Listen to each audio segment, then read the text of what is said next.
When you think of Konosuba, you may think of, I don't know, cancer, AIDS, or some other funny terminal illness that I can't think of right now, and rightfully so. Because if a new viewer sat down and watched Konosuba, they would be shell-shocked by the absolute state of degeneracy and brain rot they would be subjected to. So that's exactly what I did. Because the quote-unquote story here is that Cosmo saves a girl from being hit by a truck and goes to heaven, where a goddess says she needs him to help her save a world from a demon king and will grant him one super OP power or weapon to help him do that.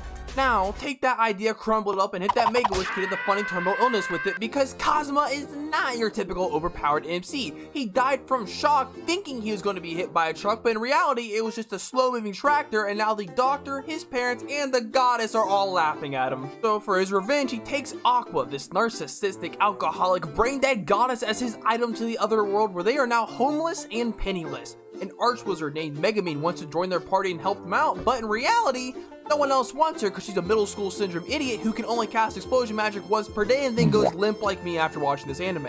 Then, a noble crusader named Darkness wants to join, but in reality, she only wants to join because she's a massive masochist that gets off on having enemies have their way with her. And boobs. So many boobs. Now, if this sounds like cancer, AIDS, or some other funny terminal illness to you guys, you're right. And I sat down and watched all 3 seasons, the 2 OVAs, the movie, and the spinoff because you asked for it. Even if I did cover Kaiju number 8 and Go-Go's Rangers first. Konosuba. Now, despite all 4 of them being some of the worst human beings on the planet, they're really great friends. They have some of the greatest banter in all of anime and sound like real friends just trashing on each other. Aqua's being annoying, Cosmo threatens to beat her to a pulp because he's an advocate of gender equality. Cosmo stole some more panties, all the girls call him Trashima. Darkness gets too horny, Cosmo deadpan reaction solicits her to stop in the most brutal way possible, just doesn't feel like Japanese humor. For one, their use of words is really American, like lit. What anime uses the word lit? Also, Cosmo calls Aqua a bitch in the first episode. It's just so not anime, it's almost jarring when you hear it, especially in addition to the fact that any other anime with a girl and a guy on the screen, the only joke they can ever come up with is guy does horny, girl does punching. But in Konosuba, they know they are the worst, and they repeatedly tell each other they are the worst with a shit-eating grin on their face because they just pulled one over on the others for their own selfish benefits. But that doesn't stop them from having their own really sweet moments together that quickly devolve into them literally murdering one another. When hanging out having fun normally leads to Demon King generals attacking the local towns, and helping people normally leads to millions in damages. And by doing this, they stumble through their adventuring career in one of the most annoying comedic-filled stories possible. Konosuba.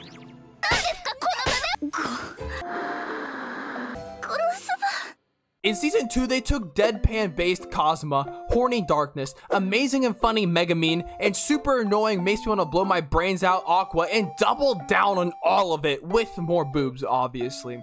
It just felt like their only solution to being funnier was making their characters more extreme, which works sometimes, but others I was just like... To prove what I mean here, here are some of the notes I took. Not a single character isn't stupid, deranged, or boobs. Jesus Christ, everything is boobs. Aqua screws everything up, like almost an annoying amount. But despite how stupid his characters are, Natsume Akatsuki is a genius because he understands just because it's slice of life, your characters don't only exist in the present, but have a past together. Every moment that happened before, the characters will remember and use it for a callback joke or an example to prove a point, which not only makes them feel more human, but also like real friends that have memories together, and the longer you spend with them, the more inside jokes you have with the show. Konosuba!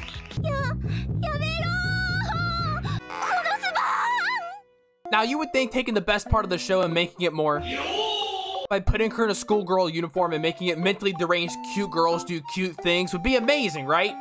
You're wrong. You got rid of 3/4 of your jokes, and Union legitimately drives me insane and I hate her more than Aqua. You can totally skip the spinoff.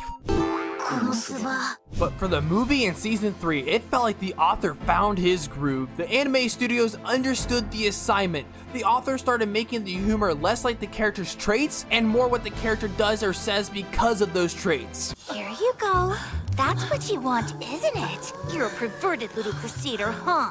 Or maybe not. I'm not gonna pretend like I know anything about humor or how to write it, but the writing is definitely of a higher quality in the movie and season 3. They aren't repeatedly shoving the same Aqua stupid Darkness horny bits down your throat. feels like the longer the characters have been together, the better their sticks are blending together and making for better dynamics and jokes. And by the movie, there are 34 episodes to call back on, to make references to and jokes off of and build off of. Like, for the first time Konosuba died, it wasn't funny. Now it's happened so many times, he's acquainted with the goddess, gets scolded for dying in stupid ways, and they're able to make some really funny moments out of this. All they have to do is just hard cut to the afterlife with dead silence, and I just start laughing because they reuse and innovate on old material instead of just forgetting about it and moving on. But if you're new to anime, 90% of the nuance is lost, and instead of this genius piece of comedy, it just seems like they're beating the same 4 dead horses the entire show, and it's really, really horny. Because Konosuba assumes you watch anime, and it plays off of that by turning everything anime is upside down on its head. It's an isekai, but Konosuba isn't all-powerful or even heroic or righteous. Hell, Aqua is the counterpart of an omniscient god being a crybaby that can't do anything for herself. Even purposely puts it in anime clichés just to call themselves out on having anime clichés. You could even argue that the insane amount of jiggle physics is just to make fun of anime as a whole. That could be a stretch though. Which goes hand in hand with the new style of animation from JC Staff, who took over for the movie, and Studio Drive for season 3, and it just felt like the animations matched the energy of Konosuba more.